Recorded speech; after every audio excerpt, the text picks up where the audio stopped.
கரெக்டா வண்டி எடுத்து வச்சிருக்கேன் பையா. ஒரு 2 லிட்டர் தண்ணி பாட்டில், சரி சாப். ஜூஸ்,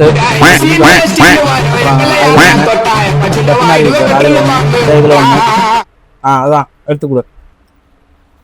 நான் சாப். எவ்வளோ பையா? 100 rupees. இது 100 rupees. இதெல்லாம் பார்த்தா உனக்கு 100 rupees மாதிரியே தெரியுது. இல்ல சாப், இதெல்லாம் பார்த்தா நீங்க சரக்கடிக்கு போவேன்னு தெரியும். ஏய், எங்க இருந்து வந்து எங்க குரல் கொடுக்குற? காண்டு உனக்கு. பார்த்தா கணக்கு கரெக்டா இருக்கிற மாதிரி தான் தெரியுது. ஆமா சாப், கணக்கெல்லாம் கரெக்டா இருக்கு. வேற யாரா வளர்றா? அடிங்க. பிரச்சனை என்னடா, சென்ட்ரல் வரையும் பிரச்சனையா இரும்டா. ஓ, நீ என்ன பயந்துட்டு இருக்கிற? நான் யார் தெரியல.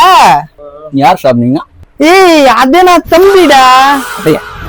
கம்முன்னு இருக்கா, தேவையில்லாத எதுக்கா பேசிட்டு இருக்கா? நோ, இப்படி எல்லாம் கம்முன்னு இருக்கனாலதான் இந்த மாதிரி ஒரு ரூபாயா சேர்த்து இந்த மாதிரி பெரிய கடை கட்டி சொல்சா வாழ்ந்துட்டு இருக்கானுங்க. சரி, இப்போ உங்களுக்கு என்னதான் பண்ணணும்? முதல்ல இருந்து கணக்கு கரெக்டா போட சொல்லு பையா. ஃபர்ஸ்ட்ல இருந்து போடு பையா, கால்குலேட்டர். சாப். டேய், கணக்கு கரெக்டா போடணும். நாங்க போட்டுருவோம். சாப் சாப், மனுஷங்க சாப், நான் தான் கணக்கு தப்பா சொல்லிட்டேன் சாப். சாப் சொன்னது முதல்ல சாப். யோ, உன்னால நான் அவனை தப்பா நினைச்சிட்டியா? என்னையா லூசாயா நீ? கரெக்டா போடுயா கணக்க. சாரிடா, நான் அவனை தப்பா நினைச்சிட்டேன். புடுறா, கணக்குல புளியா இருக்கிற. நான் படிச்சிருக்கல நானு. ஐயா கொடு. நேரம் வழக்க நம்மள ஏமாத்திருப்பான். எவ்வளோ பையா? 100 rupees.